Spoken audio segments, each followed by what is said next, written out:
Everybody, it's Will Curran from Endless Entertainment, and we are back, episode 35. Oh my gosh, episode 35 of Hashtag Event Icons. So excited to be here. Today I am joined by my lovely co-hosts. All three of us are on screen this time. A rarity. Really exciting. Miss Laura Lopez from Social Tables. And I'm Hello. not even sure if I'm pointing in the right direction. And Mr. Sean Holiday from Crowd Mics. What's up, guys? So excited to have you guys here. So I'm going to toss it over to Laura to kind of explain what we're doing today and how to get engaged in the show.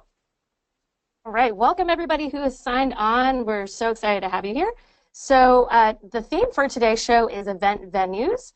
So what makes for an awesome show is engagement from you all. So be sure to tweet and let your friends know that you're signed on board, and they can all sign up over at, or they can all tweet by using the hashtag event icon. So if you have a question for our panel today, they can go ahead and just jump right into the conversation. And then, Sean, you wanted to talk about questions? How can people ask questions? Yeah, so you can submit your questions there on the pane. You can tweet those in. If you're here live with us listening in the GoToMeeting, go ahead and submit those. We'll make sure to bring them in. It's all about the audience letting you guys ask the question of these two amazing kind of around event venues, Chris being an owner, Kate being around all kind of huge venues. So we're excited for today's show. Make sure you participate in one way or another. Awesome. So Laura, you want to introduce our first amazing event icon we have today?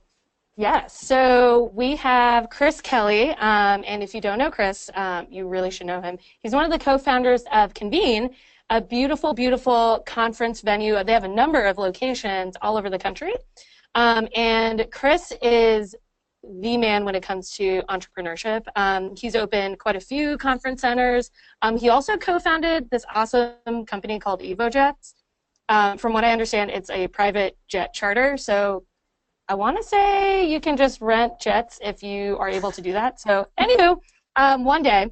And also, fun fact, I know that, Chris, you run marathons. You're a serial marathon runner. So, and on top of that, he was named Inc.'s 30 under 30 entrepreneurs. So, welcome, Chris, to the show.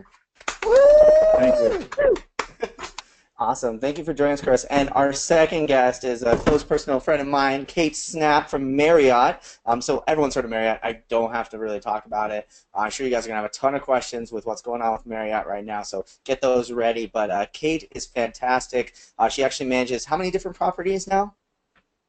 We have now 5,700 and growing every day. Oh my gosh, it's insane. Absolutely insane. Chris, you're going to get Kate's going to full be tight.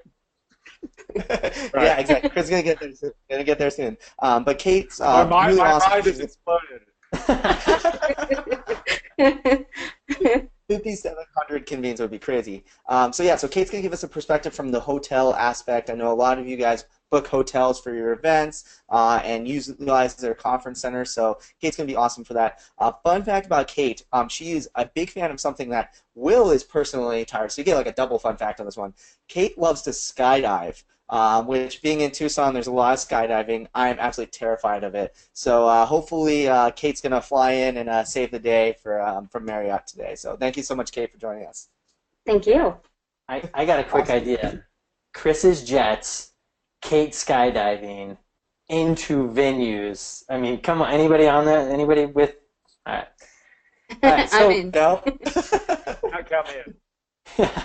Awesome. So we always start the show off with one kind of base question, right? This is the Event Icon Show. How did you get into the event industry? Chris, we'll kind of start with where did you start buying up in kind of real estate around events? So I could trace all of Convene back to a phone call that I got from Ryan when I had my other business. I was not really expecting to leave my other business. And he called me up in 2009 when the entire world was in chaos. And as guys who had been in business together before, he said, Chris, every single thing about the world is about to change because of just the stirring of the pot that was in 2009. And we need to figure out how to be on the right end of this change. And so we had brainstormed a bunch of different business ideas together, and Ryan came across this amazing kind of once-in-a-lifetime opportunity that ended up being the catalyst for Convene. And long story short was that I never intended to be in this business.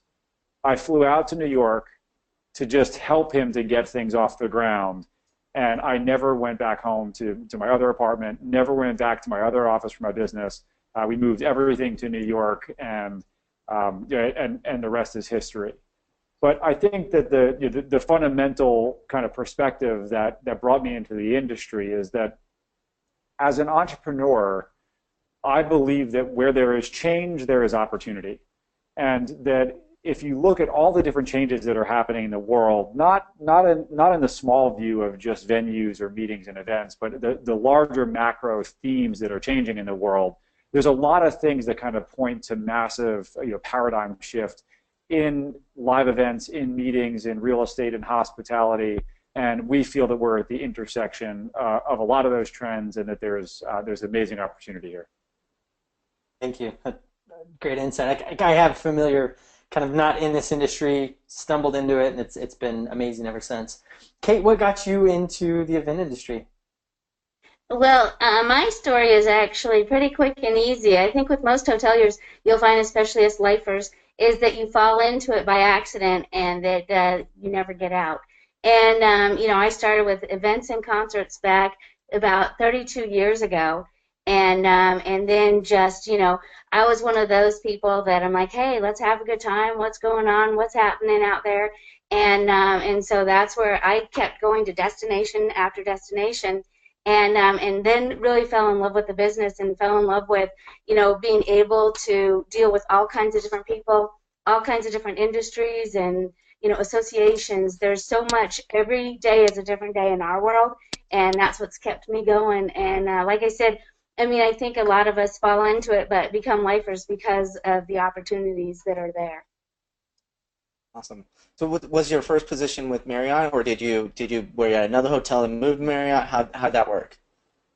I actually started out with concerts and events down in Tucson with our convention center, and then I worked for Disney, and then I went and worked for Caesars in Lake Tahoe, and then spent a good part of 15 years in Colorado with Vail Resorts.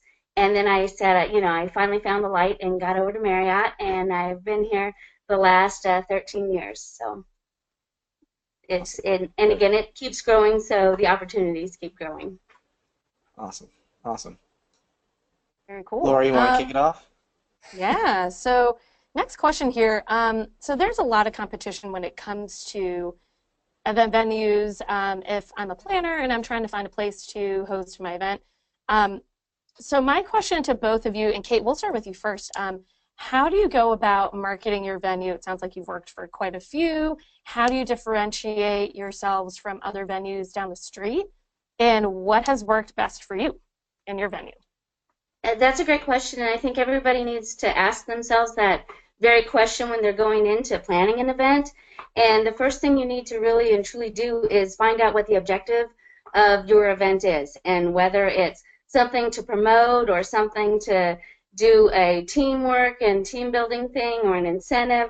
And really and truly then you need to partner with those people that are in the industry and let them know first what it is that you're trying to accomplish, so that you can help them find the best place. And the best relationships start with helping those out, so that you're not trying to force somebody into a venue that doesn't work for them, and that you truly are understanding what they want to accomplish. So the first thing to do is, as a person looking for a venue, is to really and truly figure out what your objective is of your event and how you want the outcome to be, and then that will help you determine what the best location is, as well as what the best venue is. Great. And Chris, what about you? How do you market your venue to potential planners or current ones too? How do you make sure that you stay top of mind? So I think that great businesses are the best in the world at the one thing that they do, and that increasingly businesses are specialized so that they can make that claim legitimately and genuinely. And so when we came into this industry, we saw that most venues were trying to be multi-purpose, and they were trying to be good at everything. we abandoned the idea of trying to be good at everything in exchange for being the best at one thing, and it was professional business meetings.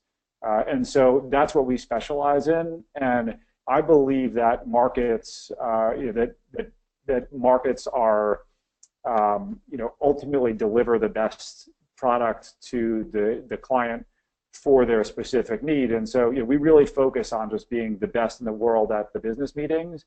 We let other people do the social stuff, and I think that that resonates really well with people. And so we tell that story, and for people who are looking to participate in that type of experience, we're a good fit for them. But we're really forthcoming when we think that we're not the best option for our clients, and we know we're good at it, and we know what we're not. Awesome.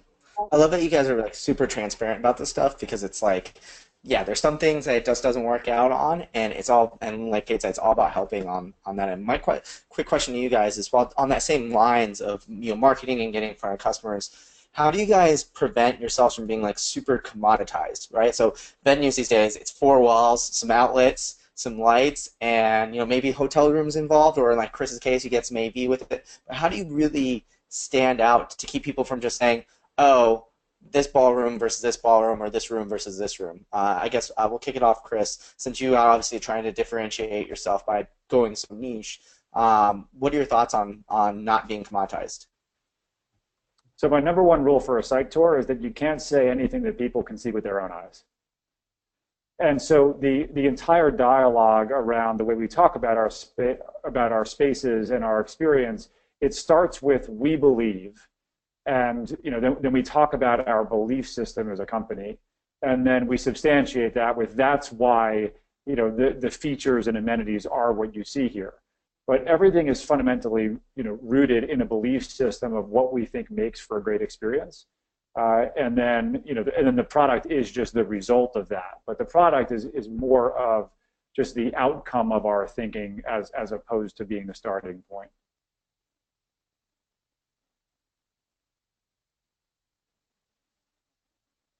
Oh, that got deep really fast. Sorry, I totally muted myself on that one. Kate, what are your thoughts? Well, I agree completely with Chris and what he was saying. Miss Marriott always says that if somebody walks away from a meeting or an event and says, oh, the dinner was good, or the lunch was good, the space worked well, then we failed. I mean, we need to really and truly talk about what experiences that somebody has had. And if somebody is telling you a story or an experience about what has happened during the event, then you've succeeded. Then you know that you've made a difference in somebody's event. I like that.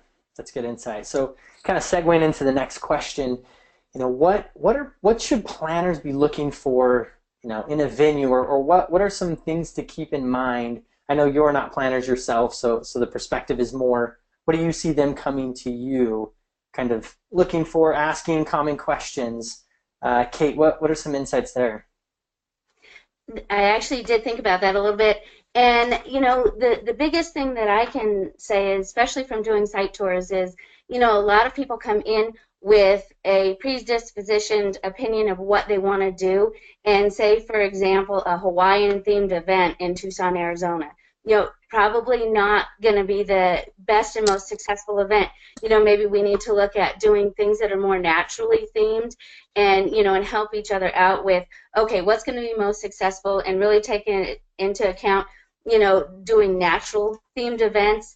We also want to take into account, again, we can help them out saying, you don't need just rounds, you don't need just schoolroom, you can do a combination of, really and truly get to the point of what's the flow of your meeting, what kind of technology do you need. So there's a lot of different things that we can do to help the planners come to make sure that they check off all those boxes, and to even think about things that they hadn't thought of yet.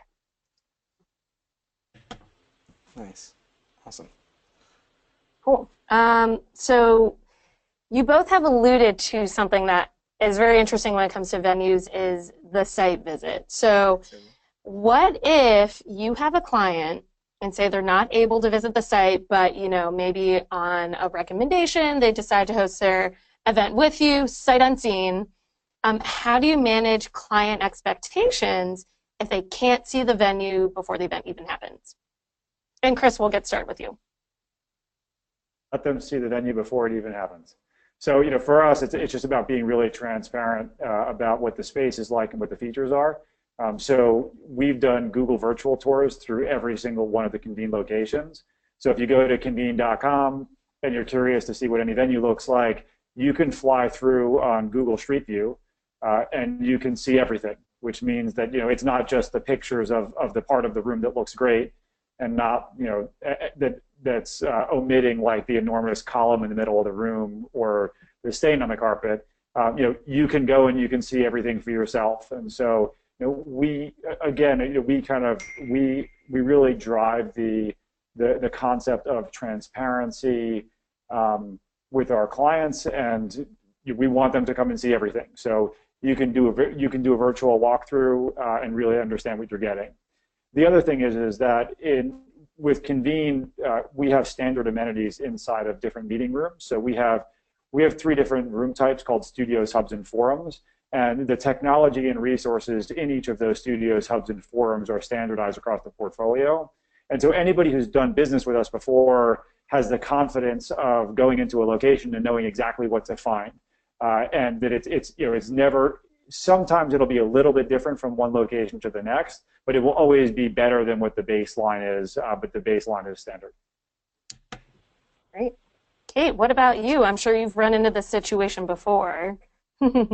Many times, especially when we're doing something internationally.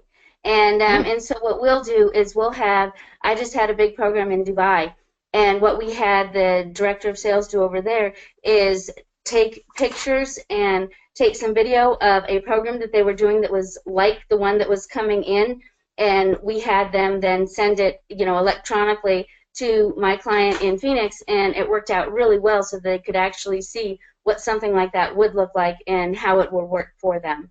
And so, we do that from all over the world. And I think nowadays, it's almost expectations that we can do those sorts of things. I think the planners always say, well, okay, what have you done? What have, and right now, every hotel and every venue out there should have a library of photos of things that they have taken that are similar to what, somebody else is looking for, even if it's not the exact same thing, but they can get a really good feel for what's going on and how it's going to look.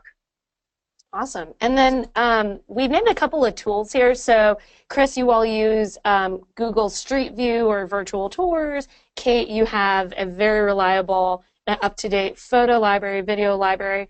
Are there any other tools you all use for site visits?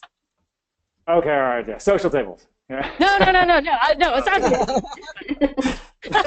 We use social tables. That wasn't meant to be a No, side really, slide. I totally should have mentioned it. Because no, it's something that we do. I mean, because the pictures get you look and feel. The standard technology stuff gets people comfortable with that. But the social tables really helps for meeting planners, especially for when people are kind of like pushing the capacity for a room, for them to really get comfortable with the layout and avoid a disaster situation where you have people who are paying top dollar or who really need to be in a room. And there's not a chair there for them. Okay. And then how do you get set up with Google Street View to come and take pictures of your venue? Yeah. So great question. So it's not called Google Street View. It's called Google Business Photos. I think it's the exact same thing, but they call it something different. And the way that it works is they, in Google fashion, they have partner photographers in every single market all around the world. And you go through their database, you find a photographer who's trained and who's trained in their method and also has the right hardware and equipment to be able to make the tour happen. And then they come and they just kind of walk through. They take pictures every couple of feet, and then Google does its magic fairy dust stuff, and it all comes together in the end. The other benefit, though, and you guys asked about event marketing earlier, is that Google loves when people play in their ecosystem, and so then the Google Business Photos, those things start to get integrated into your Google Maps listings, into Google Maps in general, into your Google Plus location pages, and ultimately, even though they won't say this, ultimately, I think that every single time you play well within the Google ecosystem, I think that it helps in some way, shape, or form with your search rankings. Good to know. All right. So yeah, Kate, I'm sure there's a link to it for Google Business Photos. We'll check that out. Perfect. We will find and it Kate, and post in the show links afterwards. Yes. Kate, do you have any other tools that you use? There's a great tool that anyone can have access to, and it is under Marriott, but it's called Meetings Imagined, and anyone can Google that and just hop onto Meetings Imagined. It literally has thousands of ideas of setups and questions, checklists, all kinds of amazing resources for anyone to use at any time. I love it. I love it. I love how we're already getting resources and we haven't got to the last question yet. I'm so excited. So we actually have a question from the audience. So audience, if you didn't know, you can ask questions anytime, either on Twitter with hashtag event icons, or in the question pane like this one coming from Melissa Lombardi, our good friend over at eTouches. And Melissa actually had mentioned that she actually has done a bunch of corporate events at Convene and loves the business feel of it. So congrats, Chris. You got a loyal fan out in the crowd. But directing this one towards Kate, she wants to know, does Marriott have any venues in New York City, Connecticut area that's very similar to kind of what Chris is providing as far as that business feel, already pre-done seating, the AV's already done, everything like that? And then I'll flip. I have another question for you, Chris. We do, and great question. Thanks, Melissa, for asking. We have several hotels in New York that, we can do meeting planners packages that would be all-inclusive in that. Depending upon how big your meeting is, we have set boardrooms and we have, set meeting spaces that can do that, or we can create that for you and create a complete meeting planner package that, could handle anything that you may have. Awesome. So anything you need, Marriott's got it. And then I want to flip the question over to you, Chris. So obviously you guys have decided to go that niche focus of yours. Is there any plans for you guys to do anything that's more ballroom style or open format as well for your guys' venues? Yes, we just opened a location 10 days ago. That is kind of it. In some ways, it's intended for some events to replace a traditional hotel ballroom, but it's a single 5,000 square foot room with capacity for about 500 people. But what we did was kind of going back to the theme of being the best in the world at something is we think that there's a lot of reasons why you would host a large meeting at a place like a Marriott, and we're not the right fit for every single group. But what we do really well is at this new venue that we opened, which is Convene 117 West 46th Street, and you can see the renderings on the website and photos are coming soon, it's a 500-person ballroom, but you're the only group inside of that venue in that day. So the goal that we were trying to achieve there was to create an intimate experience for a large format meeting. And so within that, we anticipated a lot of the uses of the larger ballroom style meetings. There's an entire kind of lobby area that's been created very much with exhibitions in mind for sponsor tables and things of that nature. But I think the real accomplishment of that venue was to create a special purpose ballroom that's built for business meetings, but that is also intimate, serving one group at a time. So just as an example of why people might want that, specifically is like we just had a Fortune 100 client who launched a new product line, and their pre-release of their new products to the press happened at that location. Well, the confidentiality of the product release was really huge for them to be able to keep that at bay from the general public, so that their most coveted press contacts could have first shot at breaking the story. And so those are the types of very high-end events and intimate, large-scale events that we're looking to host there.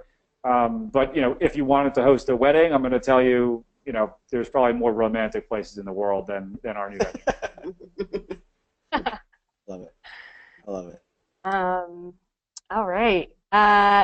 This is a great question. So, what is the new venue that was recently built that you both are super excited to check out, and why? There's new venues being built every day. So, Kate, we'll start with you. That is a great question. And, with all that we have right now, you know, one of the ones that I've been working with a lot and that I'm really excited about is the Gaylord that's opening in Aurora, outside of Denver, and so that's really big. There's also one right now, a hotel in Dallas and Houston that's opening up some JWs, and the one in Houston has the pool in the shape of Texas, so it's kind of fun with a lazy river and things like that. So depending upon what you're looking at, you know, I mean, you can go really big, and like I said, with a Gaylord style. And then we have a lot of, you know, we're bringing over some of the AC hotels, and we're getting one in Tucson that is more European chic right here in the, you know, downtown of Tucson. So there's a lot of exciting new things that are happening. That is really cool. A lazy river, I wonder how people are going to incorporate that into their events.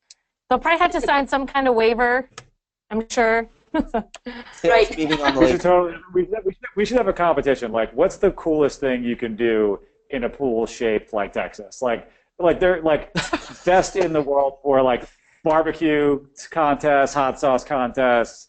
I mean, you can throw a real party there. Oh, yeah. Well, the question is the pool Like- massive?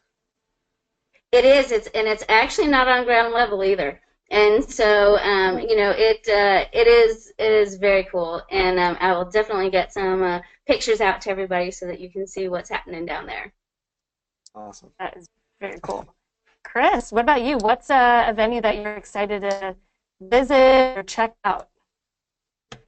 Well, one is I'm really excited about some of our original venues that we've just renovated. So for all the Convene fans who've been to 733rd or 810 7th Avenue, which is about to undergo renovation, we've kind of been reimagining some of the original properties that put us on the map. And so for people who haven't been back there in a little while, definitely go check out the original locations. The new locations, I think, introduce a couple of new thought processes and beliefs around our product. One of them is we spend a lot of time thinking about the shift that's happening in our lives between work-life balance and work-life integration, and kind of the millennial lifestyle of like where work goes home with us and our personal lives come to work with us. We start to think about, well, how does that manifest itself in the new product? And so what we've started to do is start to create a little bit more of a casual and residential feel, especially in the common areas, that really bring a sense of warmth and comfort and hospitality in the definition of like welcoming somebody into your home.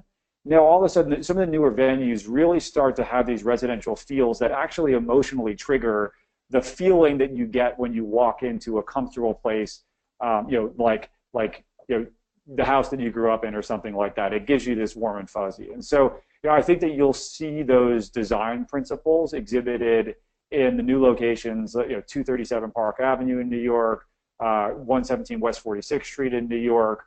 But we're taking those lessons learned and actually pulling those back into our original venues. So you can start to see that 733rd in Midtown East was recently refurnished. We're redoing our West Side property, and our Tysons Corner, Virginia location is a great example of that.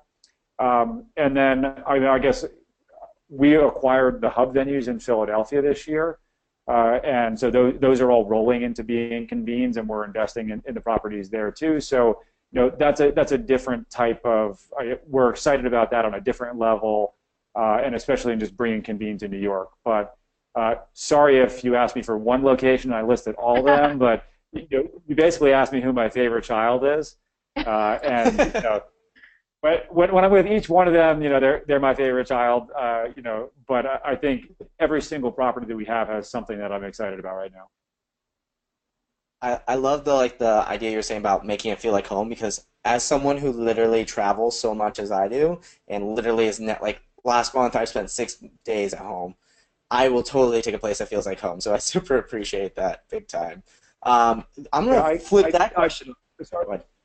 Will, just real quick, I put the link to the Google site tour of the 237 Park location. I put it in the notes. So like if Perfect. people want to, the intersection of the Google Maps thing and looking and see the new residential feel, just click the link and people will know what I'm talking about real quickly. Sweet. Awesome. Well, thank you. Yeah, definitely check out the show notes after the show on the blog to catch that link because it's pretty cool. I've clicked on it real quick in the middle of the show, and it looks pretty awesome. I'm going to flip that same question and put it back at Laura because I want to know, Laura, what is your favorite venue that you've seen? Favorite venue / a venue that I'm excited about. So we just opened up an MGM over in the National Harbor, so which is right on the border of DC and Maryland. And actually, I really want to go check it out because for the longest time, the only hotel that was over there was a Gaylord. So and they have tons and tons of conferences there. Nerdy moment that I will just share right now. There is a retro gaming conference that's held at the Gaylord, but I think they're actually, don't quote me on this, and we can maybe edit this out, but I think they may be moving it the following year to the MGM because there's more space because they constantly run out of rooms and the room blocks and it's just like totally packed. So it's kind of nice to just like shift the backdrop of that event, but yeah, totally nerdy moment there, but the retro gaming. So like if you're into Nintendos, this is your conference. Yeah, so I'm actually really excited to check it out. Hopefully it's got tons and tons of, it's like tricked out with all types of event technologies embedded in the conference rooms and spaces. So I'll be very interested to see how that building turned out. Awesome. If I were to pick one, I know you didn't ask me, but I'm going to answer it anyways. Oh no, I wanted to. I was going to flip that over to you.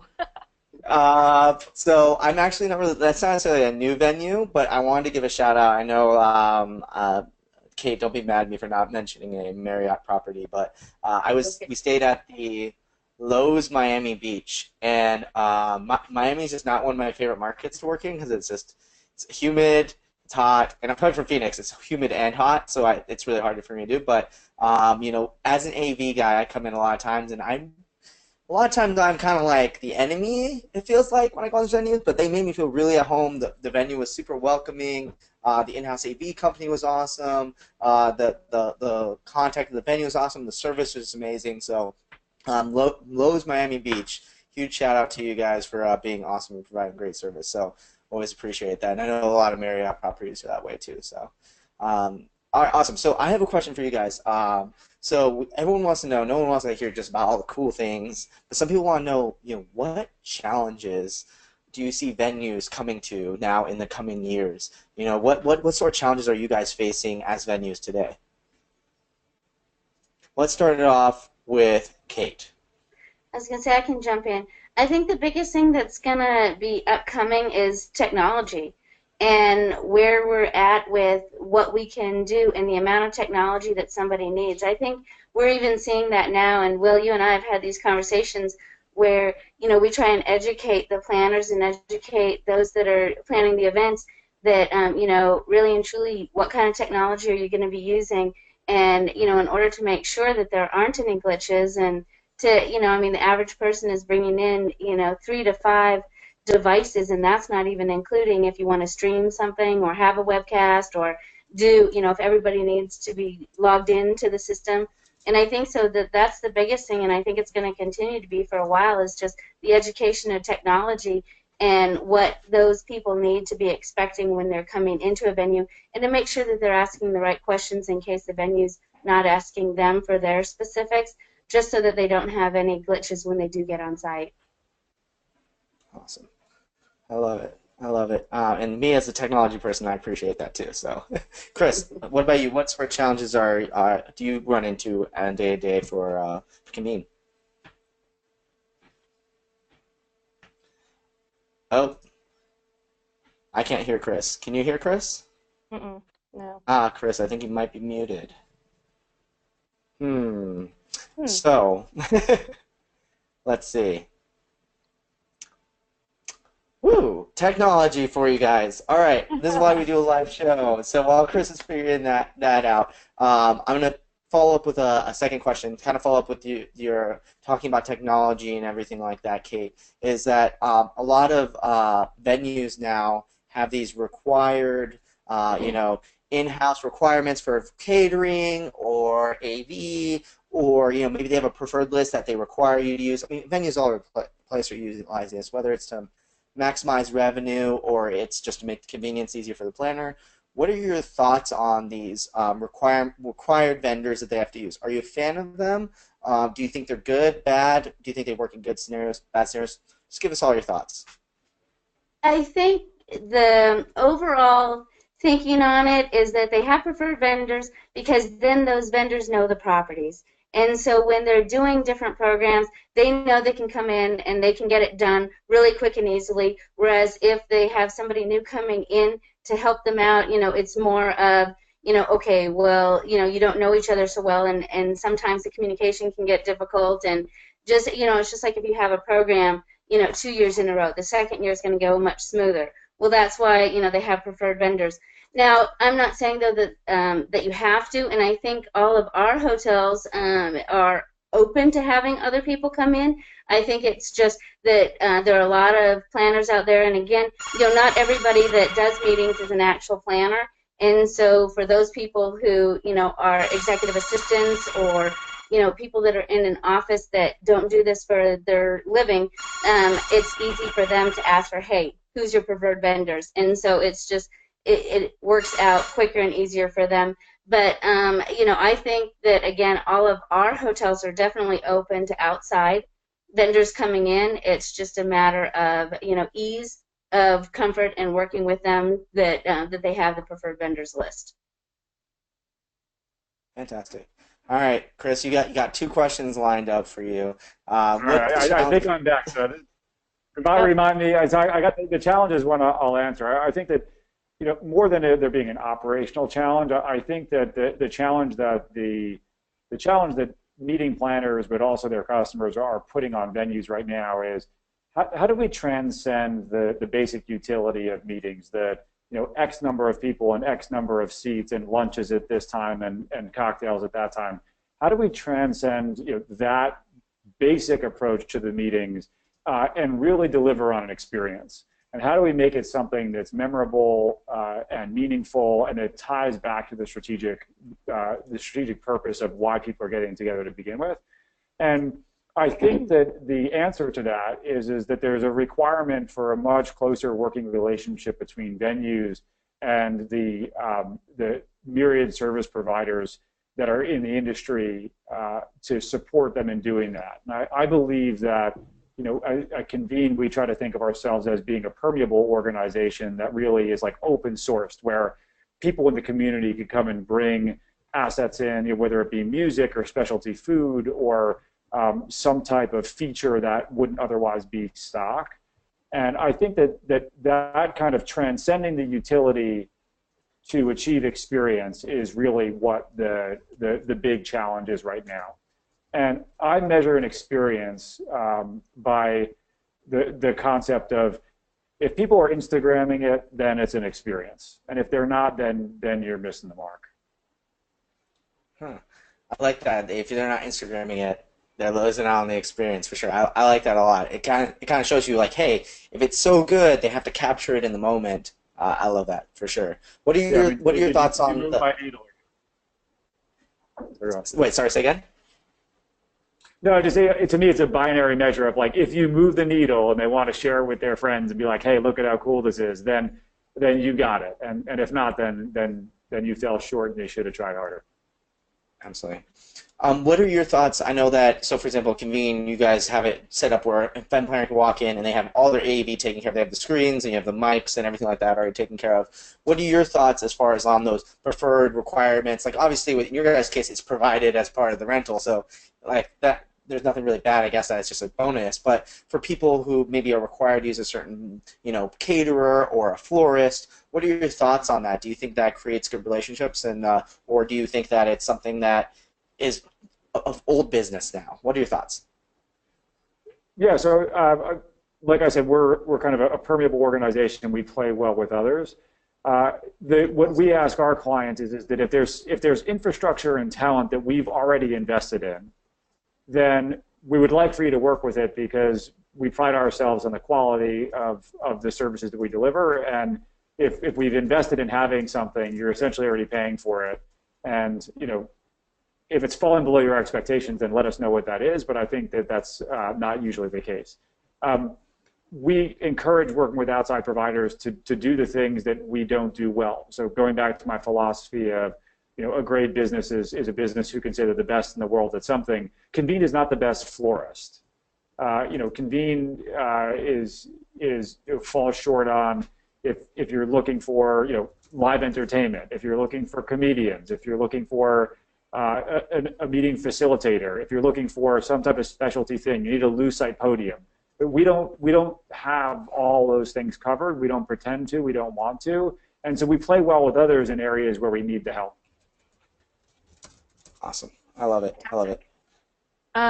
Chris, just to backpedal real quick, this is a follow-up to the thing that you mentioned about Instagram, and if it was truly an experience that people will want to tweet about it, Instagram about it. Follow-up question here is, what is the most shareable aspect of your venue, and why would I want to tweet or Instagram of that venue? Why should I take a picture or post on social media? Awesome question from the audience.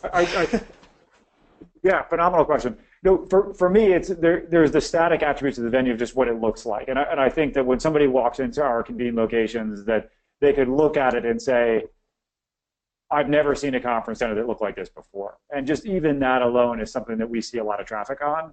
But what we get really excited about is that when we build the venues, we envision them being populated and used and enjoyed by people. And what I think, to me, like the vision that I want to see is, I want to see like a group team building shot where they've built something, they've achieved something, they've done something that they're proud of.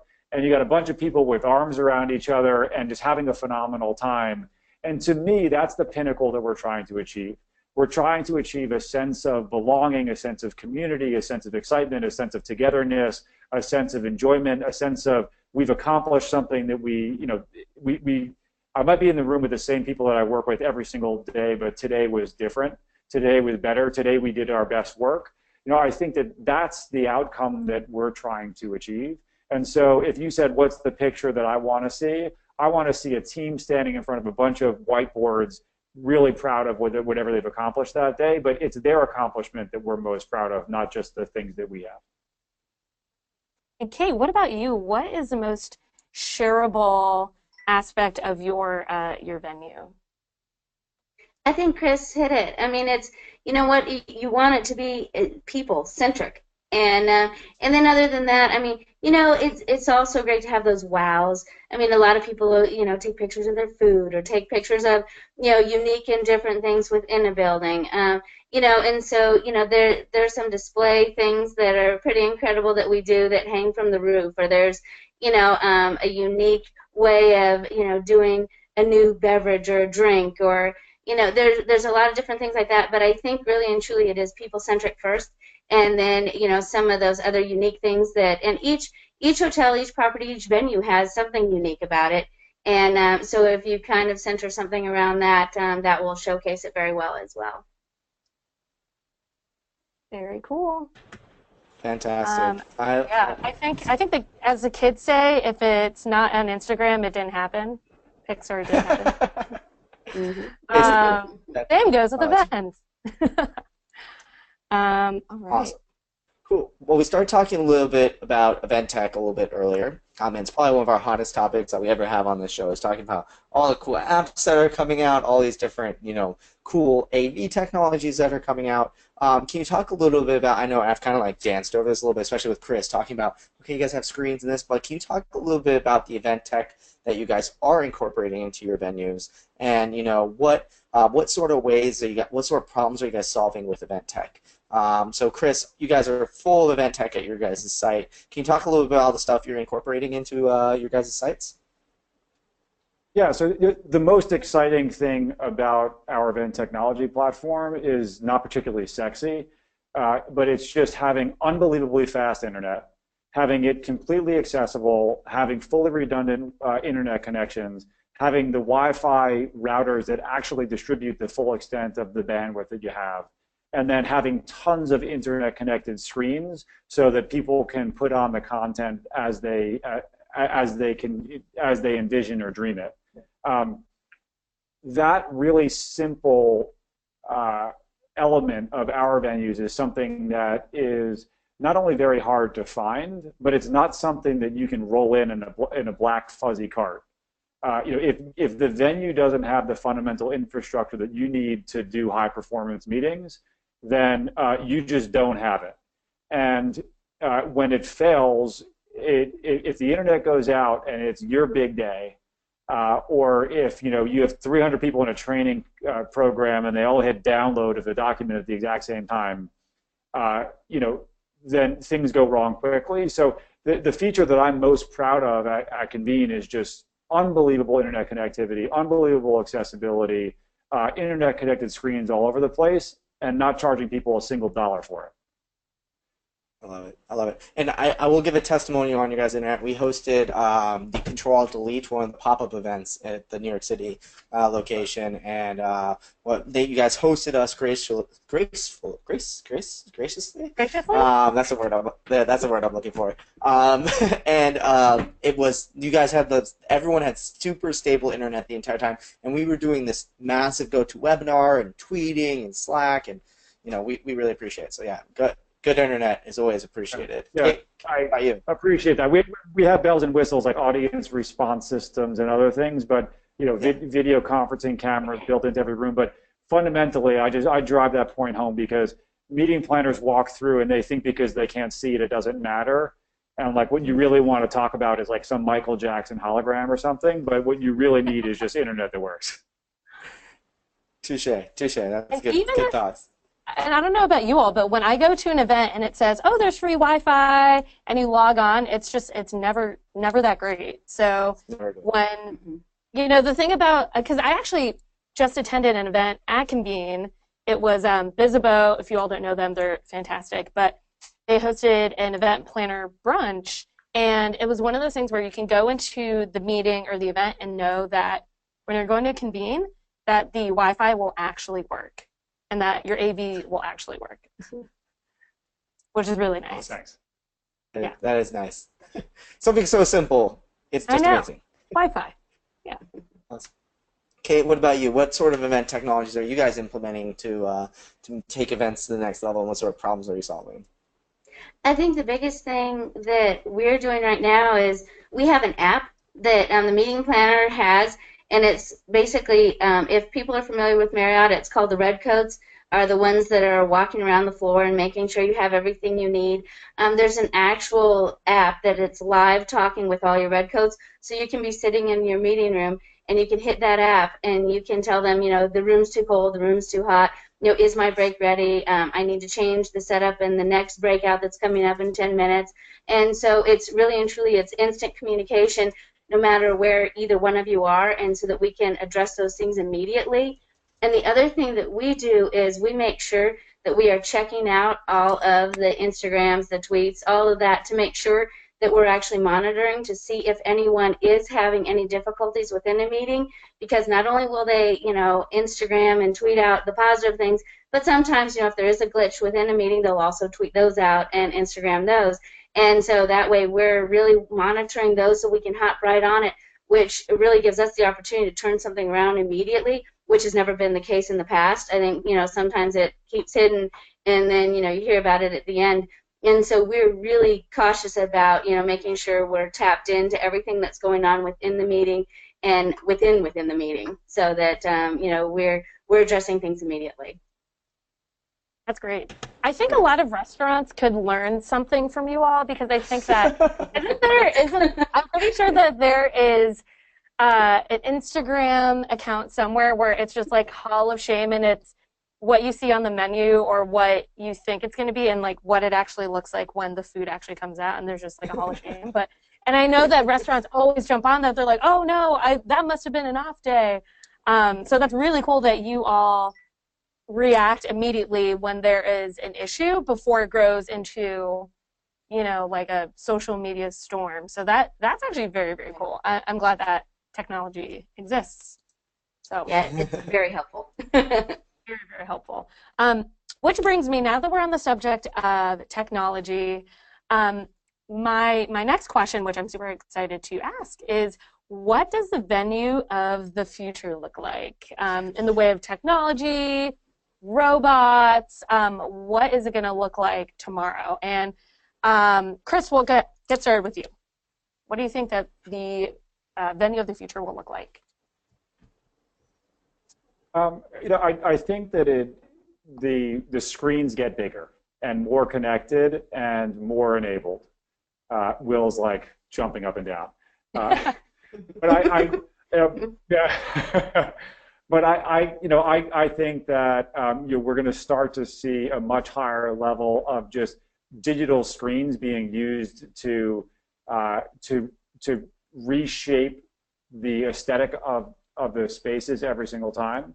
And then I also think that collaboration technology hasn't really advanced very much since the whiteboard.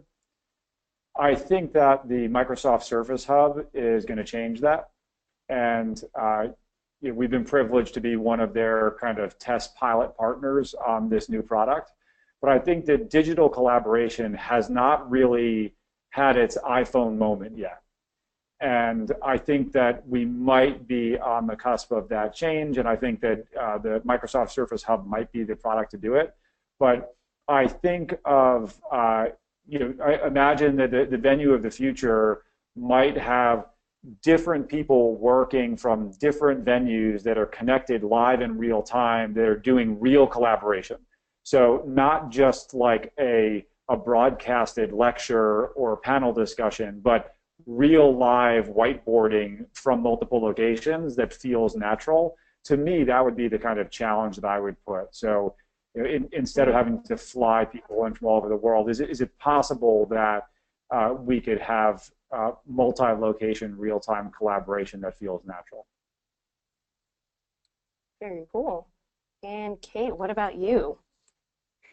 I agree. I think that that is going to be a big deal. I think the other thing is far in the whole electronic and technology thing we're going to go. I think we're also going to see more and more spaces pop up where you disconnect. I think that that they're going to have some place out there that while everything is going on in this fast-paced 24/7 world, that while we do that, we also need the places to disconnect. And so I think you might find some sort of garden serenity or something like that built in within those environments as well, so that when people can step away, they're really and truly just releasing and re-energizing to go into the next session of whatever's going to be. Like I said, I think that technology part of it is going to be huge, but I think that break is going to also be huge. Awesome. I love it. I love it. I think we both agreed with the disconnect, and me and Laura are super connected people, so when you said disconnect, we go, yeah. Just for fun, I actually put my phone on airplane mode because it just halts all of, when I'm not even in an airplane, to really just go off the grid, I just turn on airplane mode. Fun pro tip. That's ballsy. Yeah, nice. Try it sometime. Awesome. We've got a couple more minutes left, so we want to ask our last two questions that we have for you guys. So the first question that we have is that we want to compile your guys' great knowledge that you have, and whether it's about venues or it's about AV or if it's about planning in general or social media, anything at all. If you had one tip, and only one, maybe we'll take two, one tip that you would give to planners for planning their events this year or next year, what would be your one tip for them be?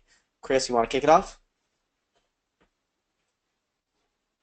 I think to challenge themselves to move past the tactical and logistical role that has traditionally been the focus of meeting planning, and look to really achieve a strategic role in your organization. In that the world has never needed facilitated collaboration more than it does today. And there's nobody in organizations that are more well-positioned than meeting planners to step into that seat. And I think that they should start really kind of thinking more strategically about the way that events are planned and really align the events, the event and its construction with the strategic purpose of those meetings. And the best advice that I can give them is we have a ton of thought leadership where we nerd out hard on this stuff in our blog on the Convene website, convene.com. And if you want to get deep into it, if you don't want to read just like clickbait articles, but if you want to really like have some deep thought leadership around how to step the game up, we're really trying to be very transparent and forthcoming with our best practices.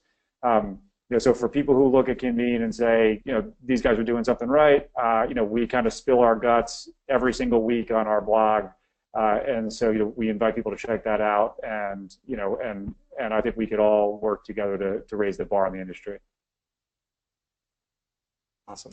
I love it. I love it. I love the transparency again. Just huge. Kate?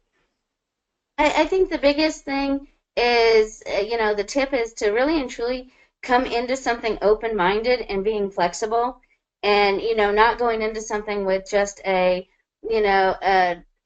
closed box idea of exactly what you want, and be open-minded to really your partnerships that are in the industry and ask them, what do you do best, instead of coming in and saying this is what I want. Really and truly work together to find out, okay, what do you do best? Listen to both sides so that you make sure, as Chris had mentioned, you're strategic, but at the same time just make sure you're open-minded and really and truly create those partnerships within the industry that can really take you to that next level. Awesome. I love it. Laura, you want to take the last question, my favorite question? Oh, yes. So we've alluded to a couple, but do you all have any new cool resources, or not even new, just the resources that you always reach for that you want to share with the audience? Do you have websites, blogs that you always visit, always read, books, gadgets, your favorite scuba mask, favorite app?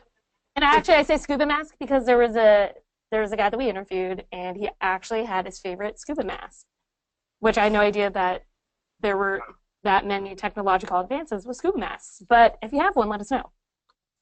All right. Kay, we'll start with you.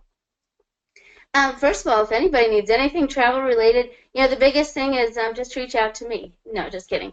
Really and truly, I think, some of the websites I use most are industry websites. I mean, the MPIs, the PCMAs, the ASAEs.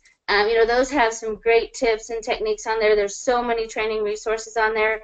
I get a email every day from Travel Pulse that just tells me, some highlights of what's going on in the industry. I also, check in and do a, business journal that, it summarizes all that's happening all across the United States. So, just for seeing what companies are doing out there, what new trends, and your CVBs, depending upon the area that you're in, there's always a local CVB, and that they have some great information on there. And as I mentioned, Meetings Imagined is great just for coverall to anything that you may need. But I'd be happy to send a list and post it onto the blog so it can be included as well. Perfect. I love it. All right, Chris, resources. All right, I got three things. One, just for industry stuff, Skift. I hope everybody's aware of Skift, but they put out legitimate thought leadership, and I love those guys for the contribution they make to the industry. So I definitely get my trends and things like that from skift.com. Two apps that I have that I absolutely love.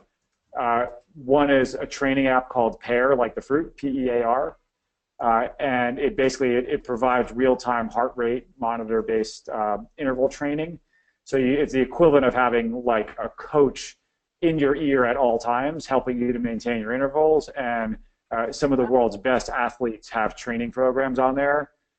So like you can go for a run with the best Ironman in the world, and they'll give you their tips and tricks.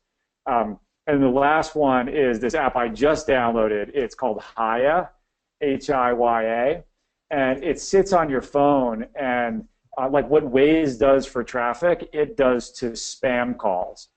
And so it crowdsources all the spammer information. So like, hey, you've won this, cruise to wherever, or congratulations, you've been pre-approved to refinance your credit cards. It knows all those phone numbers, and then it blocks them from interrupting your life and disrupting your focus and wasting your time. And so I believe the technology will make the world a better place, and that is one step closer to that happening. Awesome. I just looked that up, and that is an awesome app. Yeah, and I really love that. Yeah, especially when it comes. Your information gets old if you use your actual cell phone, which I learned the hard way. If you sign up for a conference or something and use your cell phone, whenever they sell like attendee data, oof, yeah. So best to put your office phone for that, or use an app to block these spam calls. Yeah. Yeah. There you go.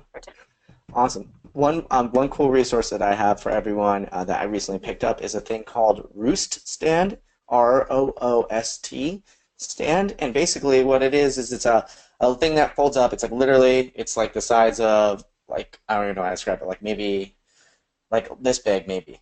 And basically you unfold it, and so you're at like a coffee shop, you slide your laptop in and put your laptop at a good distance, so then that way you can sit up. You use an external mouse and keyboard for it, so it's super compact, allows you to get your computer up, so then that way you're not hunching over your laptop and destroying your back. So if you work in coffee shops or remotely or in hotels, Roost Stand, I totally recommend it. So yeah, awesome. Or do you have any cool resources you want to share? No, none at the moment. I threw Laura off on that. I wasn't prepared. Yeah, and I don't have my phone on me. Well, everyone, that brings us to the end of today's show. I want to give a huge round of applause and thank you to our guests, Kate and Chris. You guys are just so awesome. Thank you guys so much for being on the show today. Thank you. For all you guys tuned in right now, live, or if you're watching the recording, we do this every single Wednesday at 5 p.m. Eastern. I almost forgot what time we do it at. So don't forget, clocks change over next week, so make sure you get the right time in. And we do this every single week, interviewing amazing event icons. So join the conversation. We're going to keep tweeting with hashtag event icons on Twitter, so feel free to join us. And we look forward to watching and joining you guys in conversation next week. So we will catch you guys all later. Bye. Cool.